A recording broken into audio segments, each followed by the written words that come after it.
Pegar aqui do livrinho, então, aquele, Deus te abençoe, uma oração da Austrália. Diz assim, tem tudo a ver com Gálatas, que a gente está aprofundando aí da carta do Paulo. Que a chama do Espírito Santo aqueça nossos corações, para que amemos o nosso próximo, que a chama do Espírito Santo ilumine nosso caminho, para que vivamos na verdade. Que a chama do Espírito Santo se eleve dentro de nós, para que clamemos por liberdade. Que a chama do Espírito Santo nos reúna para que proclamemos a tua existência. Então, que a chama do Espírito Santo possa nos acompanhar no encontro de hoje. O Espírito que inspirou as Escrituras, né? Também esteja presente agora no momento da gente lê-la, refleti-la em comunidade, em grupo, e sobretudo com essa preocupação de colocá-la na nossa vida. Dia de hoje, então, nós tínhamos programado lá nos primórdios do nosso encontro, que seria o último dia. E seria não um capítulo, mas seria um tema. Mas dada a necessidade do próprio desenrolar dos nossos encontros, foi necessário a gente colocar pelo menos mais um encontro. Então, hoje, que ia ser o último, se torna, consequentemente, o penúltimo encontro. E o último vai ficar, então, para o dia 22. Por isso, eu não vou fazer esse encontro hoje, que não preparei, tal como estava lá no início, que seria mais detalhado, talvez. Mas já vou encaminhá-lo apontando para o próximo encontro, para a gente chegar a um fecho, a uma conclusão no próximo encontro. Mas dando conta daquilo que a gente tinha prometido aí para vocês que trataria. Não sei se está aparecendo aí para vocês, está entrar os slides, sim. Só vou colocar aqui exibição para eles ficarem um pouquinho maior, né? Porque eles não devem estar tão grandões. Agora sim. Espero eu. Ok agora? Então, o 10º encontro seria da gente refletir sobre a evangelização. Não num capítulo específico, como a gente veio fazendo com o capítulo 1, 2, 3, 4, 5 e 6, mas um sobrevoo na carta aos Gálatas. Pensando Gálatas e as nossas experiências com a evangelização nos dias de hoje. O versículo, então, escolhido foi esse, Gálatas 1, versículo 8. Entretanto, se alguém, ainda que nós mesmos, ou um anjo do céu, vos anunciar um evangelho diferente do que vos anunciamos, seja anátema. Veja, Paulo fala nesse versículo, então, que há um só evangelho e não há outro diferente. Ainda que seja anunciado por um anjo ou por ele mesmo, por Paulo. Que essa pessoa seja considerada um anátema, né? um herege, um excomungado. Então, centrando na questão de um evangelho só. Falando de evangelização, nós estamos falando de evangelho. E vale lembrar, né? Paulo escreve as suas cartas no ano 50 e os evangelhos, Mateus, Marcos, Lucas e João, os livros chamados evangelhos, são 5, 70, 85 e vai até o ano 100. Então, a nossa pergunta para o dia de hoje é: qual é o verdadeiro evangelho? Não é uma temática nova, a gente já acompanhou isso durante os encontros, mas nós estamos retomando para aprofundar melhor essa questão. Poderíamos retomar vários temas para aprofundar num sobrevoo da carta, assim, seria muito interessante que tivesse um sobrevoo sobre a graça, um sobrevoo sobre a cruz, um sobrevoo sobre o evangelho. A gente pegou o evangelho porque acredita que tem aqui uma atualidade bastante grande para o nosso tempo. Então, os conteúdos que a gente havia pensado lá no início dos nossos encontros era projeto de Cristo, elementos essenciais e secundários do cristianismo. O que é essencial mesmo no cristianismo e o que é penduricalho? O que não faz parte da essência do cristianismo? Às vezes a gente se apega mais aos aspectos secundários do que essenciais. Deixa o principal de fora. Então, a reflexão de hoje é para que a gente não deixe o principal de fora. Não deixe o evangelho de fora. Mas sim os penduricalhos. A essência da evangelização. O que caracteriza mesmo algo como evangelização? Se a gente perguntar assim para o senso comum o que é evangelização, talvez as pessoas vão dizer: evangelização é chamar as pessoas para a igreja. Evangelização é ir nas casas e ler um versículo bíblico para as pessoas. Mas será que essa é a essência mesmo da evangelização? É isso? É nisso mesmo que constitui a evangelização? E tentar diferenciar, então, o que é a verdadeira da falsa evangelização. Nós vamos ter a oportunidade de tratar tudo isso depois nos grupos. Partimos de algumas perguntas, então.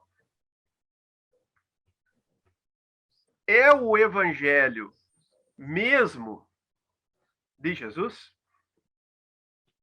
Quando a gente fala evangelho, é o evangelho mesmo de Jesus que a gente está falando? Ou não? Não é o evangelho de Jesus? É a evangelização mesmo? Quando a gente está falando de evangelização? O que é mesmo ser evangélico? Termo bem da atualidade. Aquele lá é evangélico. O que é um evangélico verdadeiro? Se alguém nos chamasse de evangélico, nós aceitaríamos essa nomenclatura? Tu és uma evangélica? Evangélico tem a ver com o evangelho, com evangelização. É isso que a gente está vendo hoje. Então, eu vou colocar rapidamente alguns pontos, sem constar muito na Bíblia, mas tem ali os versículos depois para vocês, se vocês quiserem consultar. A gente sempre dispõe o material, que é um sobrevoo tratando dessas questões. Então, o primeiro ponto que a gente chama a atenção é que Paulo vai dizer que esses judaizantes deturpam o evangelho. Está lá no capítulo 1, versículo 7 e no versículo 11. Eles instrumentalizam o evangelho em prol do conservadorismo, em prol da lei, em prol do Antigo Testamento. É gente que quer fazer a roda da história girar para trás, esses judaizantes. São saudosistas do passado. E por isso deturpam o evangelho. Paulo vai ao confronto com esses caras. A gente viu que a carta de Gálatas é uma carta apologética. Paulo faz a defesa do seu apostolado, faz a defesa do evangelho. Paulo é um homem de conflito. Entra na briga com esses judaizantes. Porque ele diz que é preciso obedecer ao evangelho e não às pessoas. E que evangelizar não é enganar, mas falar a verdade. Então, em nome do próprio evangelho é que Paulo entra nessa briga. Paulo entra na briga não para defender ele, não para defender a sua honra. Não, Paulo entra na briga para defender o evangelho. Ou seja, quando o evangelho está sendo instrumentalizado para coisas que não são de Jesus, é nosso dever entrar na briga. É nosso dever estabelecer conflito. Mas vai entrar na briga com autoridade e tal? Olha, é preciso obedecer ao evangelho e não às pessoas. Não, mas quem sabe tu não fala isso, porque se tu falar isso vai dar conflito. Não, mas eu tenho que falar a verdade. O próprio evangelho exige que a gente fale a verdade. Então, contra a deturpação do evangelho, que Paulo identifica nesses judaizantes, Paulo não fica de braço cruzado. Paulo não deixa a cancha livre para eles. Paulo entra na briga. Entra na peleia. Em nome do próprio evangelho. O que a gente faz quando encontra alguém que está deturpando o evangelho? Nossa atitude é a mesma de Paulo? Essa é uma pergunta interessante. 2. Que apostolado é esse que prega o evangelho nos dias de hoje? É um apostolado configurado à cruz de Cristo ou é um apostolado configurado à glória pessoal? O apostolado de Paulo é um apostolado configurado à cruz de Cristo. Paulo mesmo diz, não sou mais eu que vivo, é Cristo que vive em mim.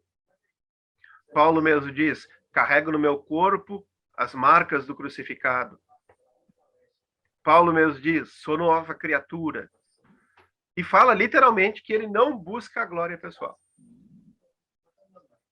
O apostolado de Paulo é um apostolado que está fundamentado na cruz de Cristo. Qual é o tipo de apostolado dos adversários de Paulo? Os adversários de Paulo fazem tudo para negar a cruz de Cristo. Eles querem a glória pessoal. Fazem intrigas contra Paulo. Querem a glória pessoal. Nos pregadores do evangelho dos dias de hoje, nós encontramos que tipo de apostolado?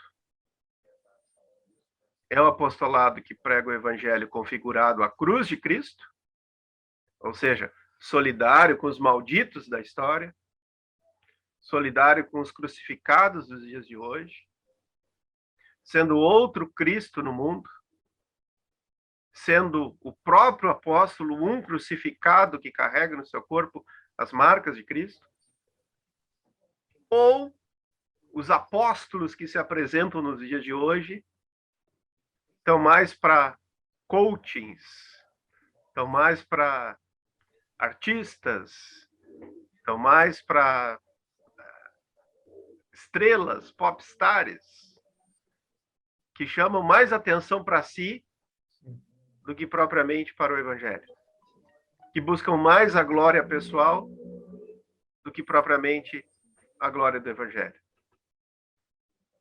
Então, no apostolado de Paulo, nós temos um critério para identificar o que é um evangelho deturpado e o que é um evangelho não deturpado.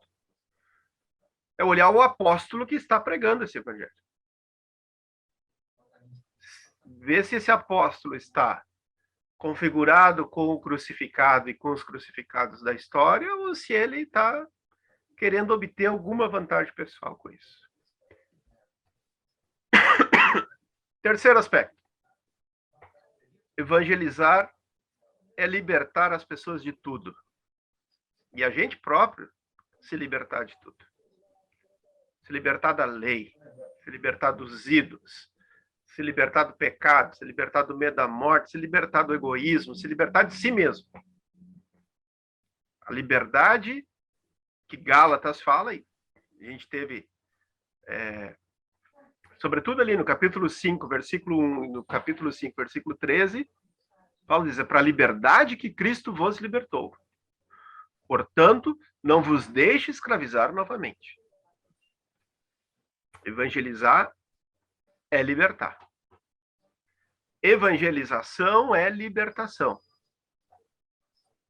Então, evangelização, a essência da evangelização, não é convidar as pessoas para ir na igreja. A essência da evangelização não é bater de porta em porta e vomitar um monte de versículo bíblico no ouvido das pessoas. Evangelização é libertar as pessoas. Libertar do quê? De tudo que as escraviza. É uma libertação radical, a libertação que Jesus traz.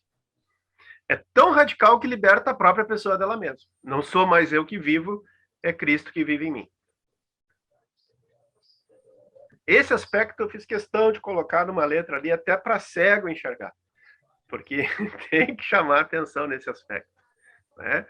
De que evangelização é libertação. Capítulo 4. Capítulo 4. Questão 4.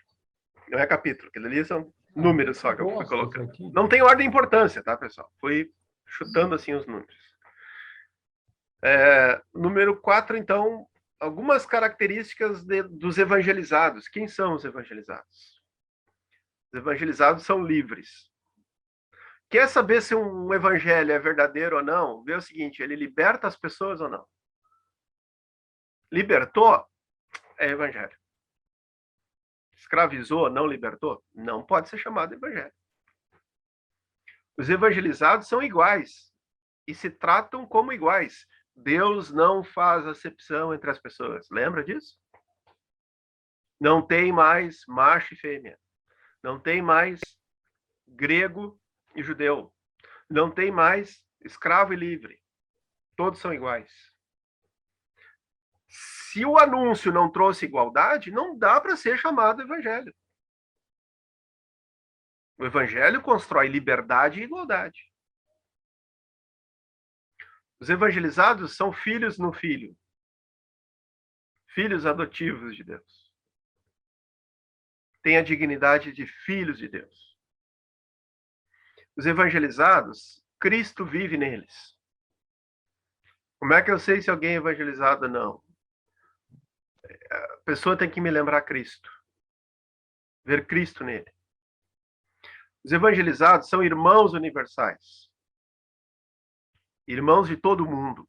Por quê? Porque a promessa feita a Abraão foi para todos os povos. E quem é que realiza a promessa? O Filho, Jesus. E é no Filho que nós somos adotados por Deus. Então nós somos irmão de tudo. Irmão de todos. Somos herdeiros da promessa. Os evangelizados são adultos, não tutelados. Lembra lá de Gálatas falando? Quando vocês eram pequenininho, que vocês eram tutelados, vocês eram menor de idade, vocês precisaram da lei. Agora vocês já não são mais tutelados, agora vocês estão grandinhos. Agora vocês são adultos, vocês estão libertos da lei.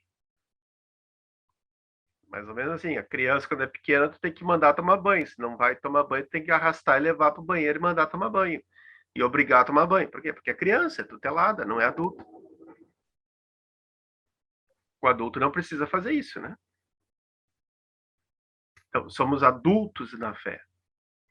Somos não tutelados. Tem um pastor, já falei dele, místico, teólogo, século XX, mártir cristão, foi morto pelo nazismo, assassinado pelo nazismo. O Dietrich Bonhoeffer dizia o seguinte: Deus é pai, mas é pai de adultos. Às vezes a gente tem uma fé meio infantil, né? A relação com o pai de quem não assume a sua condição de adulto.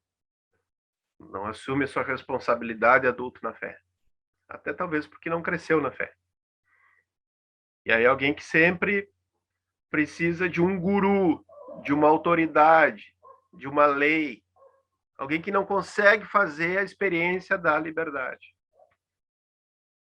Alguém que ainda não descobriu o evangelho. O evangelho é para nos tornar adultos na fé, não tutelados. Os evangelizados são unidos na diversidade.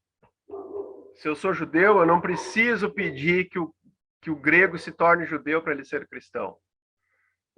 Tem que ter um ponto de unidade com ele, o Cristo, todos sois um, mas na diversidade. Ele sendo grego, sendo judeu. Sentando na mesma mesa. O que Pedro e Barnabé até fizeram antes de chegar o pessoal de Tiago, mas depois não conseguiram ficar unidos na diversidade. Os evangelizados servem os outros, carregam a carga uns dos outros, vivem em comunidade. Não é uma liberdade do individualismo, é uma liberdade que se vive num povo liberto.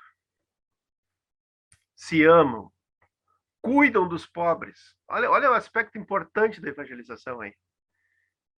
Cuidar dos pobres. Não se esqueçam dos pobres. são novas criaturas e partilham a palavra. Aqueles que têm o dom de ensinar a palavra, que ensinem também. Esse é só um aspecto da evangelização, partilhar a palavra. E às vezes a gente reduz a evangelização a isso, né? Não, evangelização não é só partilhar a palavra. Evangelização é construir liberdade, construir igualdade, é ajudar as pessoas a se libertarem, é cuidar dos pobres, é a gente se amar, é a gente se tornar nova criatura, ser um Cristo no mundo. Muda, né? Muda o aspecto. Dá até vontade de ser evangélico quando a gente ouve isso, né? Evangelizar sempre, em qualquer circunstância, partindo da situação concreta da vida. Por que Paulo mesmo foi lá evangelizar os Gálatas? Em 3,14 ele fala, porque ele teve um problema de saúde. Chegou lá, ficou lá, receberam bem ele, acolheram bem ele, cuidaram bem dele. Não estava no plano de Paulo ir lá evangelizar os Gálatas. Passou mal lá na sua viagem, teve que ficar um tempo ali, e por conta dessa situação concreta da vida, a doença, aproveitou a sua própria doença para evangelizar. Então não é assim, nós vamos sair evangelizar domingo de manhã às 9 horas da manhã na rua tal. Mas evangelizar sempre, em qualquer circunstância da vida.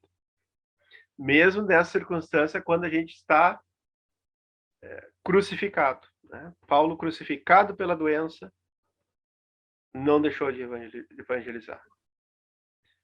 A atitude evangélica é da graça, do Espírito, da fé, e não da lei, nem do mérito, nem das obras, nem da tradição, nem da escravidão, etc.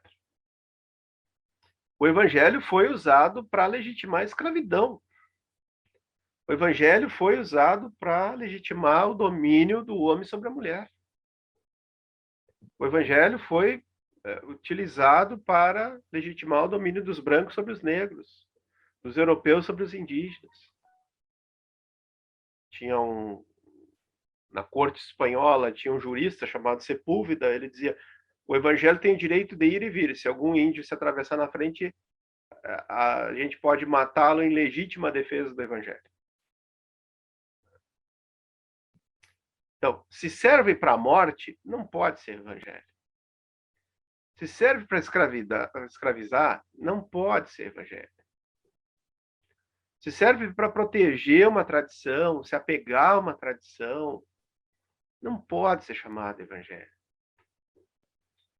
Se serve para dizer assim, eu tenho mérito e tu não, não pode ser chamado evangelho. Evangelho é graça, é o Espírito, é a fé, é a liberdade, é a vida. Já está acabando. Evangelizar é herdar, é acolher, aceitar o reino de Deus. Paulo fala do reino de Deus como uma herança. O reino de Deus não é algo que a gente faz, não é algo que a gente constrói. É algo que a gente acolhe, é algo que a gente aceita. Acolhe ou não, aceita ou não. Mas é uma herança que recebemos. E nos nossos encontros eu chamava a atenção disso, né? De quem é o reino de Deus? O reino de Deus é de Deus. Reino de Deus significa Deus vai reinar. Ele é o rei. Olhando para o nosso mundo, olhando para o nosso país, olhando para a nossa realidade social, pelos frutos, pelas consequências, pelos sintomas dessa realidade, dá para dizer que é Deus que está reinando no mundo? Se Deus de fato e verdadeiramente estivesse reinando no mundo, o mundo estaria do jeito que está? A ecologia estaria do jeito que está? Os pobres estariam do jeito que estão? Teríamos mais de 600 mil mortos pela Covid no Brasil? Então, o reino de Deus é Deus reinar. Evangelizar é trabalhar para que Deus reine.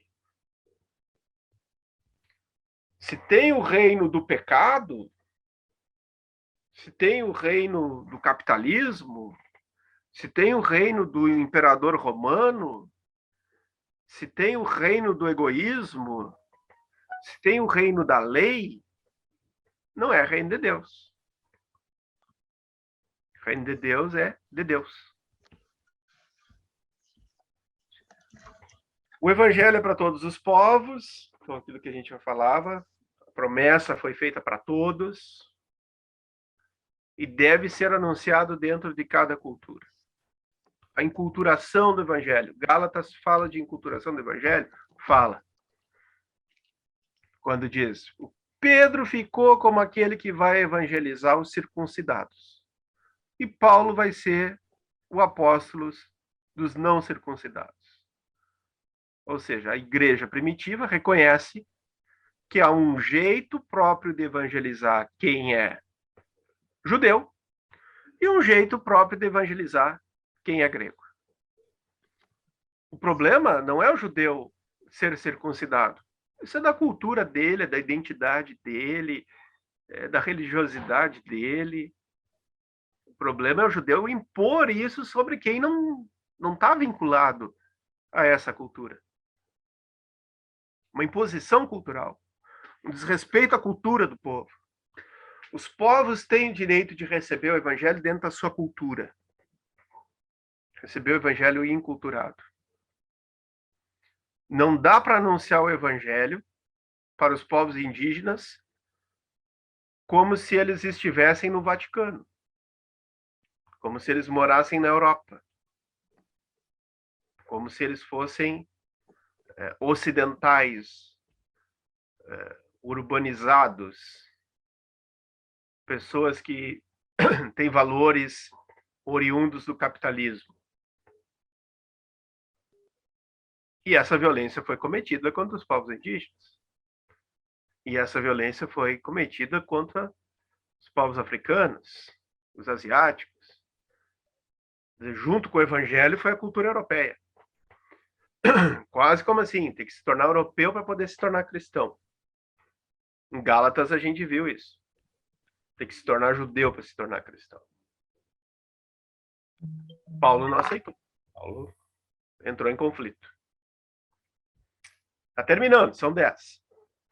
O trabalho da evangelização é cansativo. Você já deve estar cansado disso aqui, né? O próprio Paulo fala o quão ele está cansado de pregar. E não só em Gálatas, em outras cartas também. Até porque esse Paulo trabalhava pra caramba, né? Ele se sustentava com as próprias mãos, a gente viu. Paulo é um trabalhador que anuncia o evangelho, trabalhava fazendo tendas, e ele fala que lutou o bom combate. Quer dizer, o cara combater faz um esforço, cansa, né? Venceu a corrida, né? A maratona, e aqui ele vai dizer que ele tomara que ele não tenha cansado em vão, trabalhando em prol dessa comunidade dos Gálatas. Então, o trabalho de evangelização é cansativo. E ainda que cheio de esperança, é um trabalho dolorido. Paulo diz, eu estou aqui sofrendo em dores de parto. As dores de parto têm esses dois aspectos, né?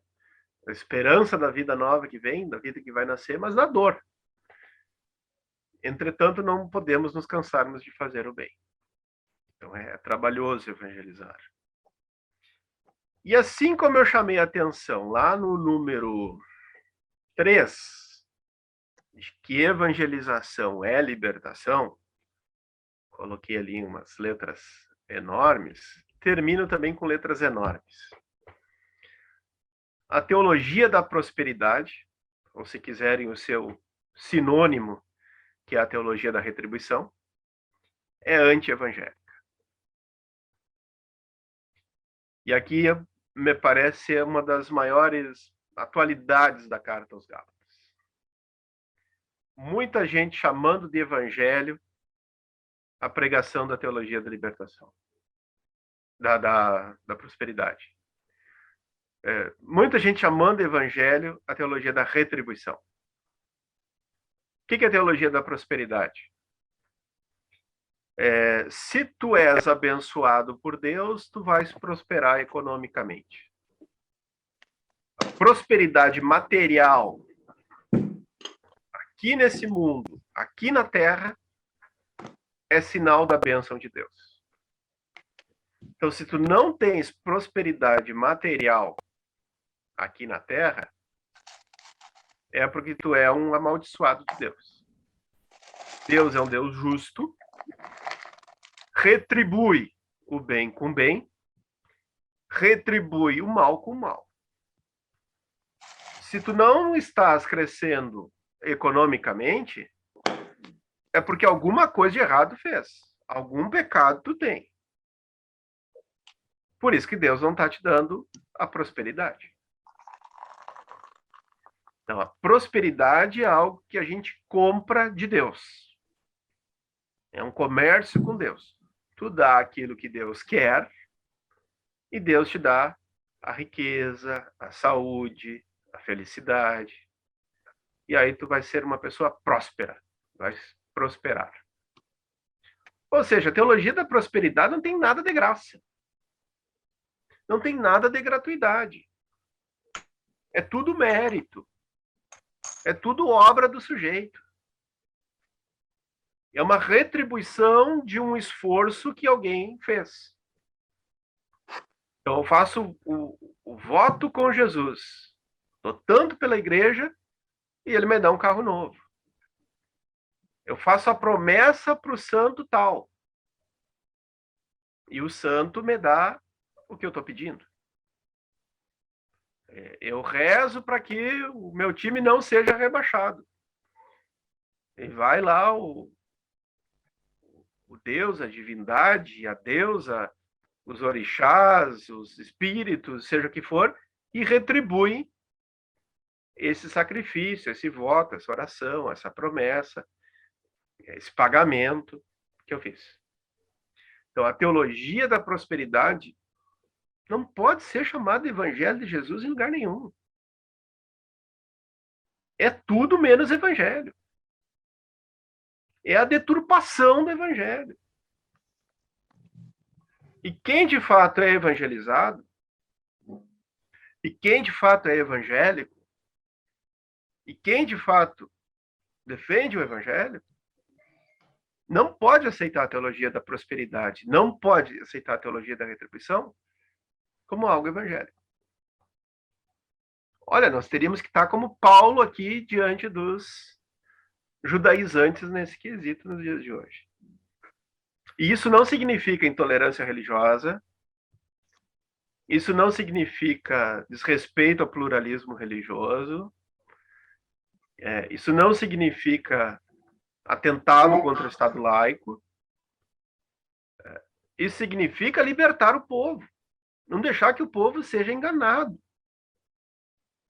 Não deixar que essa teologia da prosperidade, que tem também a sua face política, tem a sua bancada política, leve para o Congresso Nacional e para o Executivo a sua proposta teológica, que é uma proposta de escravidão, de exclusão, de morte, literalmente de morte, de necropolítica, como a gente pôde ver com a pandemia, de maneira mais clara. Não é que só na pandemia que aconteceu isso, já acontecia, a gente já sabe que os representantes políticos dessa teologia fazem com os povos indígenas, com os povos quilombolas, com o povo das comunidades, povo de favela, né, com as mulheres, com os LGBTQIA+, mas agora com a pandemia se tornou muito claro. E agora a gente tem um número, né?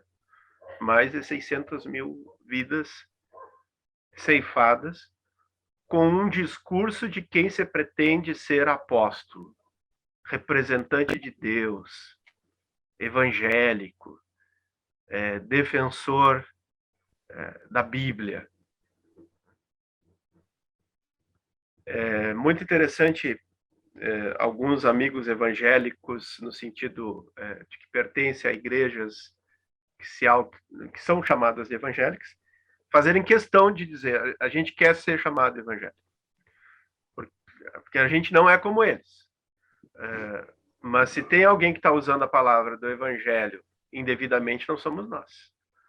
São esse pessoal aí que trabalha em prol da teologia da prosperidade, da teologia da retribuição, que é extremamente anti-evangélica. Bueno, esses são os 10 pontos, sim, rapidamente, que eu solto aqui como provocação. Tá? Trabalho em grupo. Trabalho em grupo hoje vai ter 4 questões. Vocês vão tratar as 4 questões, vão escolher um relator, vão cuidar para que todo mundo tenha condições de falar, enfim, mesma dinâmica de sempre.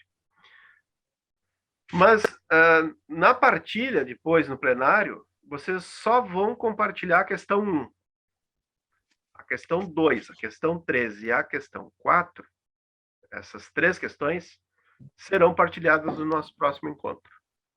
Daí, no nosso próximo encontro, não vai ter a minha fala, a gente já entra direto com os grupos compartilhando a questão 2, 3 e 4 e a gente fazendo a discussão final. Tá? Então, para hoje, é só a questão 1, mas o grupo tem que tratar da 2, 3, 4, para a gente já chegar com o trabalho pronto no próximo encontro. A 1 é essa. O que costumamos chamar de evangelho é mesmo o evangelho de Jesus? Neila, tu vai fazer o esqueminha da foto aquele, Neila? O pessoal gostou aquele dia. A Neila tirou a foto e botou no grupo ali. Então, assim, a 1 é essa. O que costumamos chamar de evangelho? É mesmo o evangelho de Jesus? O evangelho é boa nova, boa notícia. É até um termo bélico, assim. Quando alguém ganhava uma guerra, vinha a boa notícia que o nosso país tinha ganho a guerra. E, portanto, nós ia ter um monte de vantagem. Os espólios da guerra iam vir, iam ser distribuídos, e todo mundo ficava muito feliz. Interessante que essa palavra militarizada acaba ganhando outro sentido, né? Na carta de Paulo. O que costumamos chamar de evangelho, de boa nova, boa notícia? É mesmo o evangelho de Jesus? Então, essa é para hoje. Essa, vocês vão debater, a 2, a 3, a 4, vão escrever, mas vão guardar para compartilhar no próximo encontro. A 2 é a seguinte: o que de mais significativo nós aprendemos da carta de Paulo aos Gálatas? E aqui é muito interessante que, pelo menos, cada um do grupo diga uma coisa. Olha, o estudo aí desses 6 capítulos dessa carta de Paulo, eu descobri que, para mim, o mais significativo foi aprender tal coisa. Vejo que eu não estou dizendo ali o que vocês aprenderam comigo. O que vocês aprenderam na carta. Porque aqui é só um momento do nosso estudo, do nosso aprofundamento. Tem as leituras que vocês fazem em casa, o aprofundamento que vocês fazem em casa, o trabalho que vocês fazem no grupo. O que de significativo nós aprendemos na carta de Paulo aos Gálatas? Pelo menos uma pessoa, cada uma das pessoas dizer pelo menos uma questão, uma coisa. Tá? 3. Quais são as perguntas, quais são as questões, as dúvidas que ainda temos sobre a carta de Paulo aos Gálatas? Tinha ficado um monte de questão, mas talvez no andar da carreta, aquelas questões ali, talvez a gente viu que algumas não eram tão importantes, talvez algumas permaneceram importantes e lá pelas tantas a gente conseguiu resolver elas no percurso, e outras não. Outras a gente está aqui no final angustiado porque está com aquela questão desde o início, estudou, aprofundou e, enfim, não encontrou uma luz, uma resposta, um indicativo de caminho de como pensar aquela dúvida. Então, aqui, sim, quais são as dúvidas, as perguntas que a gente tem? Nós vamos compartilhar no próximo encontro e debatê-las. E a última questão, o grupo aqui vai ter que chegar a um acordo, vai ter que chegar a um consenso. Vocês podem até levantar mais de uma, mas depois vocês chegue a um acordo, tá? O grupo vai ter que chegar a uma questão. Então, vai ser a questão que aquele grupo chegou. O que a carta de Paulo aos Gálatas nos pergunta? Na 3 que perguntas nós temos a carta de Paulo? Na 4 qual é a principal pergunta que essa carta nos faz? Porque como é uma questão só, vocês vão ter que chegar na principal, na mais importante, né? O grupo vai ter que negociar ali.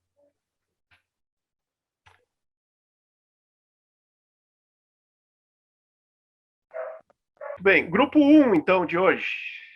Grupo 1, questão 1. Vou tentar colocar, que foi tudo tão... foi catando assim. Bom, foi dito que depois desse estudo se desconstruiu tudo que a gente pensava como evangelho, né, como ser evangelização. Isso mexe com a gente, mesmo sabendo o que seria evangelho, né? Então, é um caso de se repensar.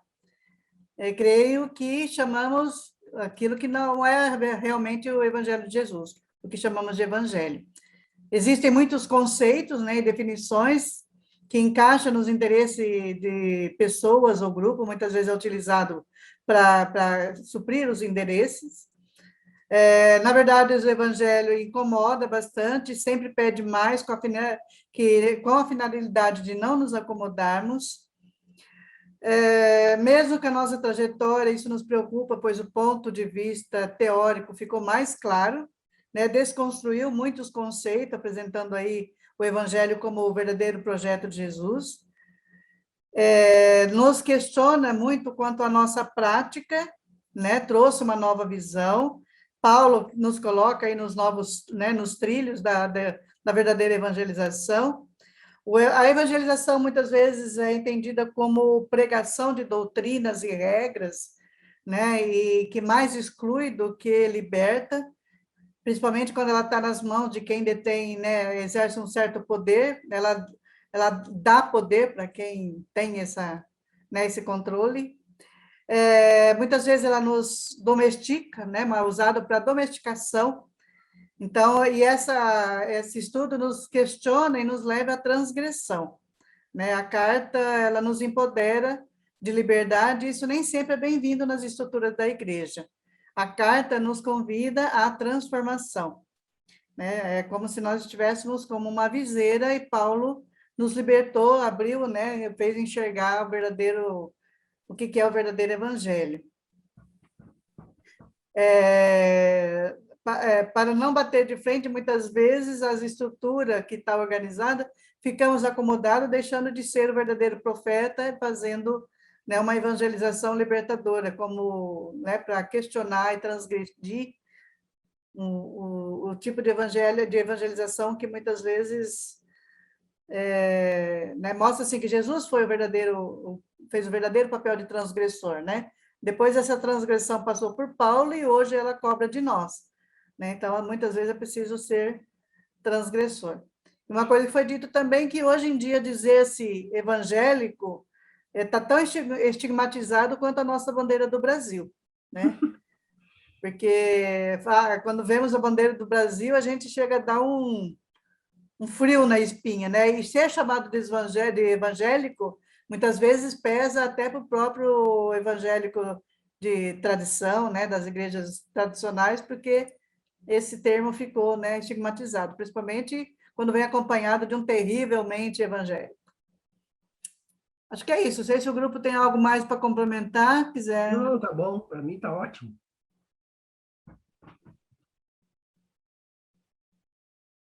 Isso?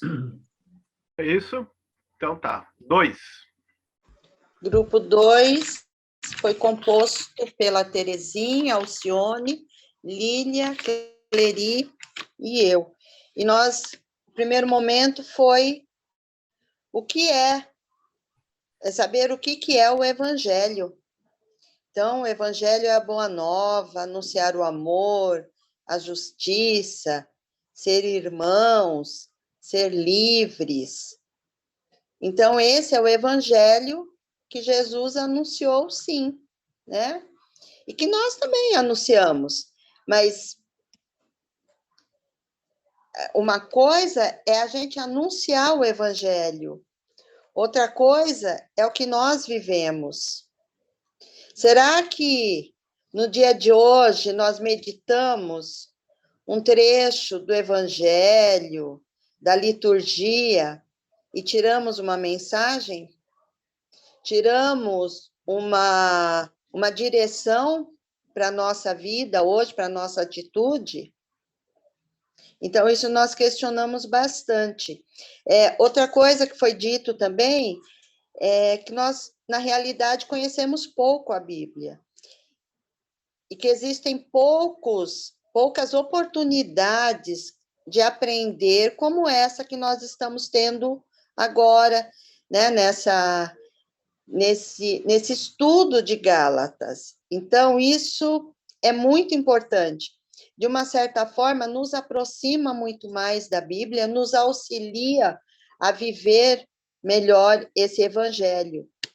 E também, o que foi dito é evangelizar segundo a visão pessoal, ou em proveito próprio. Então, às vezes, sem ver o contexto histórico, a cultura, sem ver os costumes mesmo, né? A geografia, que tudo isso é muito importante. Então, temos também esses desafios de aprender a anunciar o evangelho. Então, eu acho que o que foi dito mesmo foi isso. Foi dito também, né, sobre o sínodo agora, que também vai nos ajudar. E foi isso mesmo. Tem mais alguma questão aí que o grupo queira colocar? Grupo 2 pode complementar, se alguém quiser.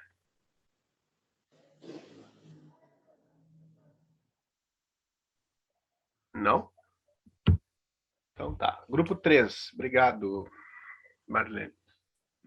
O grupo 3 era composto por 8 pessoas, no noviciado, que é um grupo de 5 irmãs, Maria do Carmo, Marina e Pedro, eu, no caso.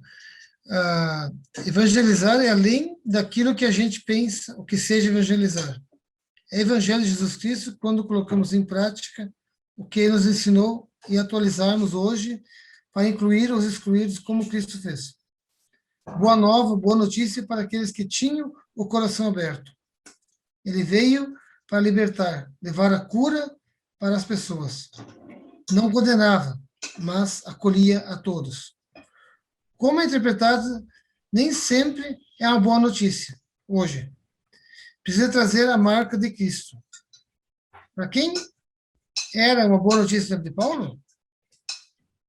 Quando a igreja escolhe quem pode comungar, não é boa notícia para as pessoas excluídas da comunhão. Viver sem hipocrisia, lutar por justiça, por uma sociedade igualitária, tudo que temos nos deparado com o caos que vivemos. Ter a capacidade de se indignar. Senão, não iremos viver conforme pregava Jesus.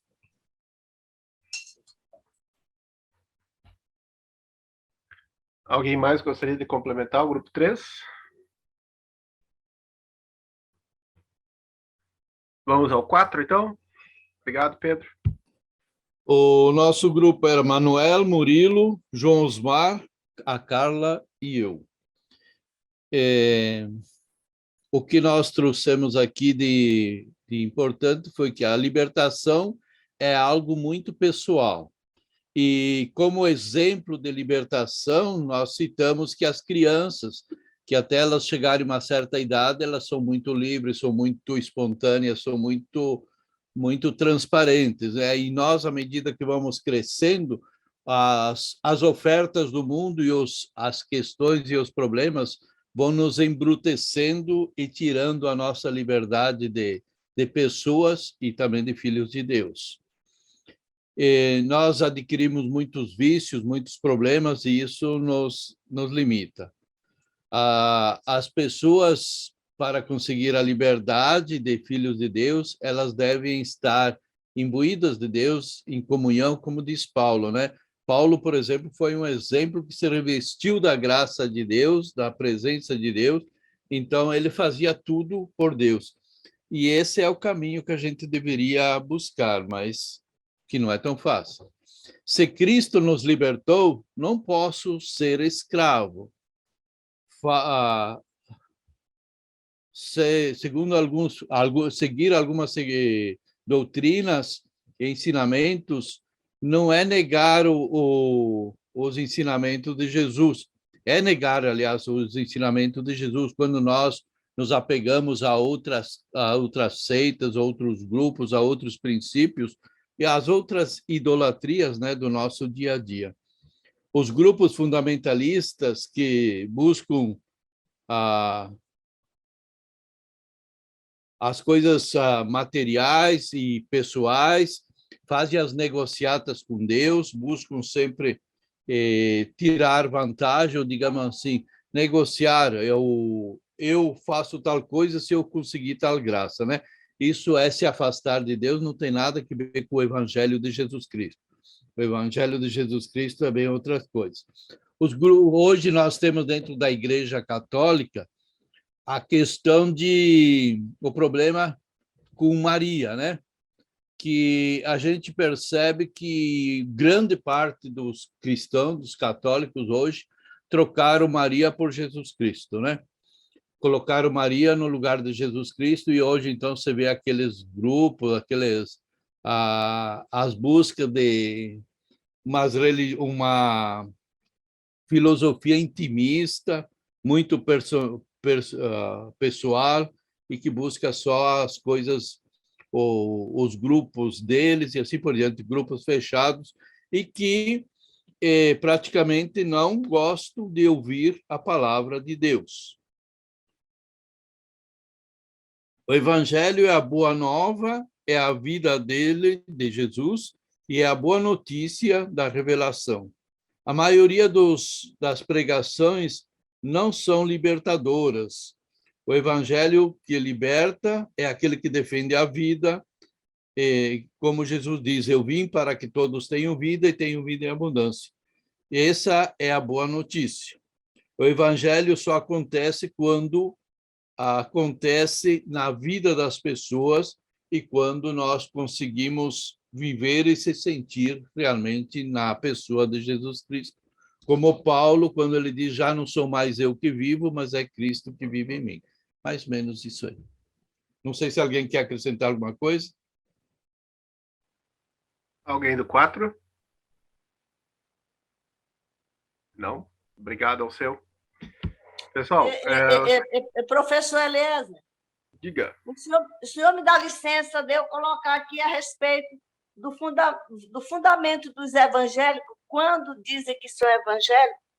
Eu acho que estava dentro do nosso grupo, o que a gente falou é que muitas pessoas acreditam muito no fundamentalismo dos evangélicos, que é para se ter cuidado, porque a gente, muitas das vezes, até as pessoas católicas se acham que não tem condições de evangelizar, e só os evangélicos, porque eles evangelizam. Quando os católicos também evangelizam. Aí, então, não tem que se dizer que eles são evangélicos, mas protestante. Esse que é o meu protesto também, ser protestante, não evangelizar. Tá bem. Sobre isso, eu gosto muito daquele pastor, o Henrique Vieira, vocês devem ter ouvido falar dele, e ele participa do DVD do Emicida, é um DVD fantástico, assim, que o Emicida gravou, Amarelo. E esse pastor, o Henrique, participa. Ele saiu de Jesus no Carnaval, da Mangueira, Jesus da gente, o Jesus do povo, o Jesus da favela. E o Henrique Vieira tem uma participação política bastante forte, assim, na defesa de uma teologia popular, de uma teologia inclusiva, de uma teologia que defende os crucificados da história. E o pastor Henrique, ele diz assim, eu faço questão de me apresentar como evangélico e de disputar esse termo evangélico.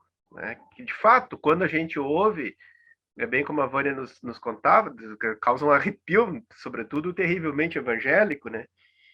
E o Henrique faz questão de disputar esse termo nesse sentido bem paulino, assim, sabe? Eu vou defender o evangelho, eu vou defender a evangelização, eu vou defender o termo evangélico, porque evangelho é isso, é a boa notícia, é a vitória do povo, né?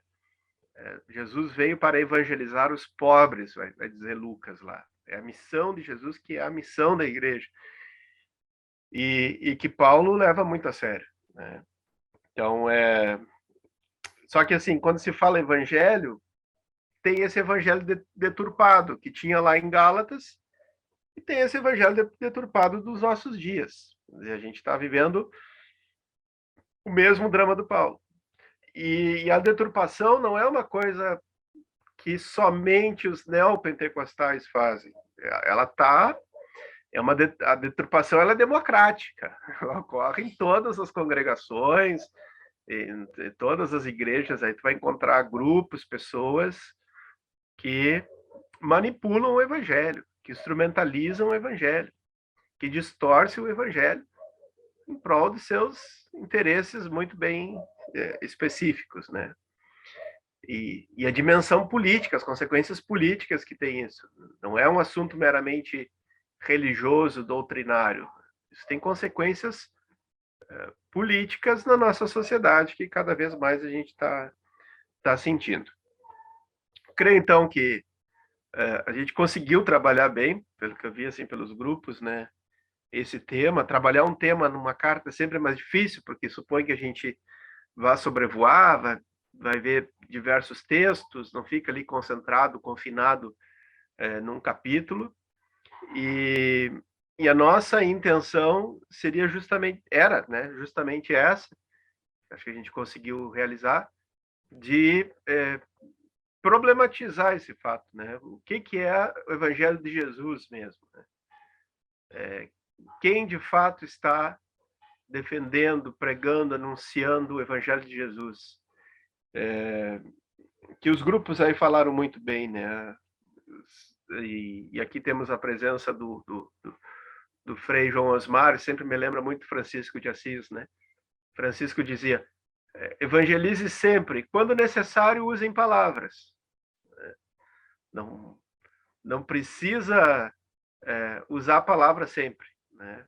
Tem a história de uns freizinhos que entraram na ordem, queriam evangelizar, né?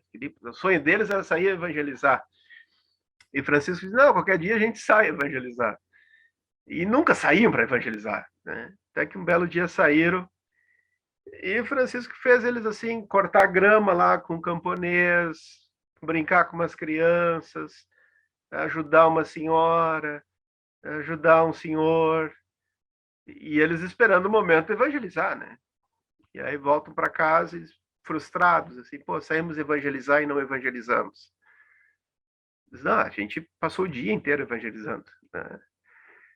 A dificuldade de ser um evangelho vivo, né? Ser um evangelho vivo. O evangelho não é um livro. O evangelho não é uma mensagem.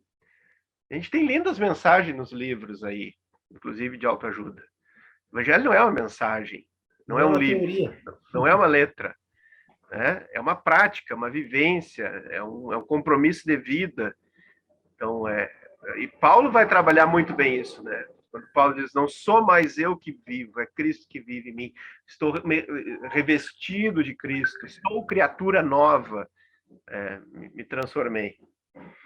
E lembrei de outra história, né? De um filósofo que se apaixonou por uma chinesa, e ele... Lembrei de filósofos que me perguntaram aí num grupo se eu era professor de filosofia. Eu sou. Eu acho que eu boto muitas perguntas para vocês, deve ser por isso que o pessoal me descobriu como professor de filosofia. Falar nisso, parabéns a todos os colegas professores que estão por aí, pelo nosso dia. Um filósofo chinês se apaixonou por uma chinesa, só que ele tinha um problema muito sério. Ele não falava chinês. Então ele tinha que namorar com um tradutor. Imaginem vocês alguém namorar com um tradutor. Diga para ela que eu a amo. Aí o cara traduzia para o chinês. Aí ela falava uma coisa, o cara traduzia para ele. Ele disse, esse namoro não vai dar certo. Eu vou ter que aprender chinês para namorar a chinesa. Né? E ele aprendeu chinês. E aprendendo chinês, ele disse assim, mas não basta aprender a língua, tem que aprender a cultura chinesa para poder falar bem a língua e para entendê-la bem. E ele começou a estudar a cultura chinesa. E como é uma cultura milenar, uma cultura belíssima, ele se encantou pela cultura. E se encantou pela língua, e se encantou pela escritura, e esqueceu da namorada. Deixou da namorada e ficou com o chinês. Me parece que isso tem um pouco a ver com a história do cristianismo. Né? A gente faz liturgia para melhor viver o evangelho. A gente cria cargos e funções na comunidade para melhor viver o evangelho. A gente cria leis e normas, procedimentos para melhor viver o evangelho. A gente cria um monte de penduricalho, de devoções, de quadros, de imagens, de ritos, de rezas, de livros, de procissões, de promessas, de cantos, disso e daquilo, e esquecemos do essencial.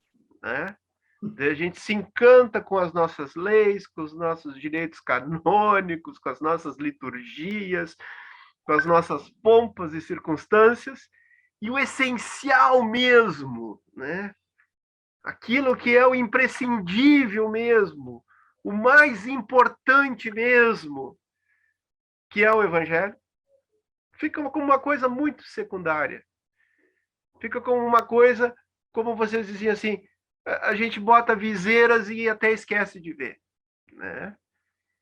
E o legal de se aproximar de uma carta polêmica, conflitiva, como essa do Paulo, é que ele nos sacode. Né? Ele nos sacode, ele leva a gente a relativizar esse penduricalho da fé.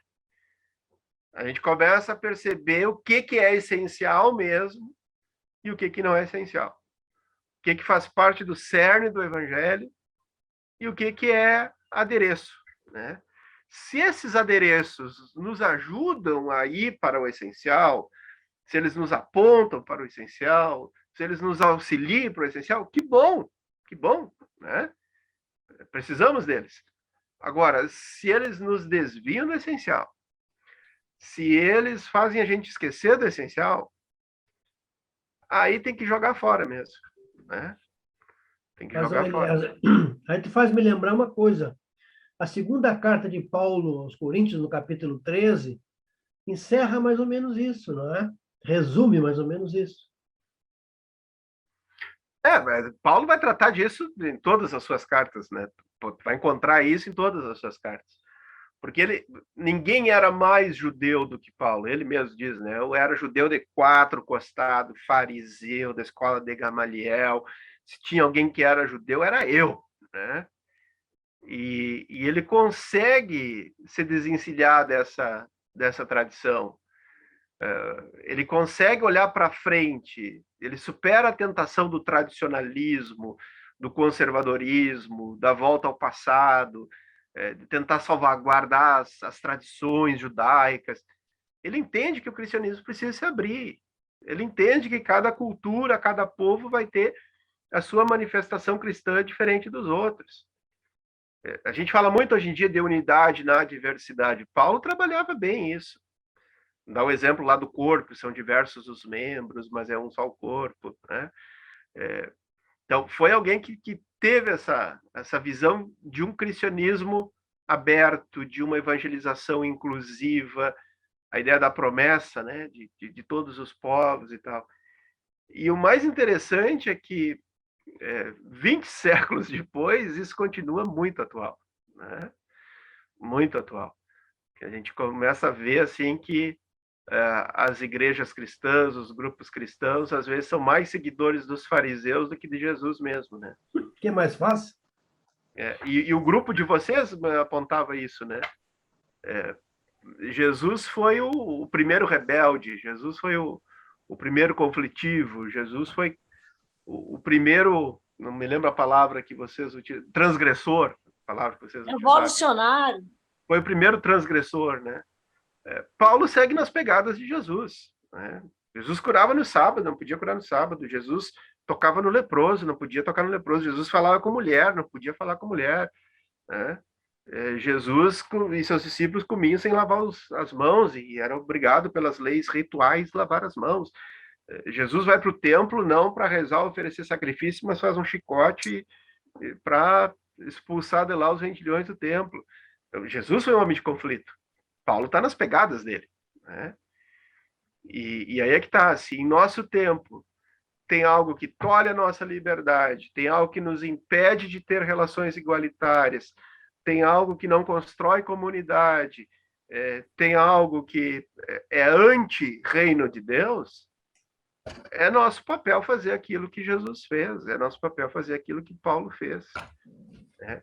Só que aí a gente sai daquele cristianismo que o grupo dizia, né, domesticado, bem comportado, aquela caricatura de cristão que a gente tem, né, que mais parece um quindim, né, cristão docinho, o cristão docinho, pacífico, que sempre diz sim, que nunca faz chicote, que nunca vira a mesa de cambista, que nunca diz raça de cobras venenosas, né, que nunca tem essa firmeza do Paulo aqui na defesa do evangelho. Então, nos foi passado uma visão de evangelho, de igreja, de evangelização. Se a gente voltar para o essencial, nós vamos ver que ela é um penduricalho. Ela é uma invenção que foi criada aí para nos desviar do essencial, não por nada, mas por aquilo que um grupo ali apontava, né? De gente que quer poder, né? De gente que quer usar a Bíblia, usar a religião para dominar os outros. E isso não é Gálatas. Foi para a liberdade que Cristo nos libertou. Portanto, não se deixe novamente dominar. Uma oração escrita por apóstolo Paulo, que é quem a gente está ouvindo durante todos esses encontros, né? E tem uma bênção aqui que vem bem na linha daquilo que o Frei João Asmar também estava falando agora. Paulo nos chamando a atenção, a gente se manter alerta, se manter esperto, se manter acordado, se manter vigilante e firme na fé. Diz assim: estejam alertas e fiquem firmes na fé. Sejam corajosos e fortes. Façam todo o trabalho com amor. Que a graça de nosso Senhor Jesus Cristo esteja com vocês e que o meu amor esteja com todos vocês, pois estamos unidos com Cristo Jesus. Amém. Amém.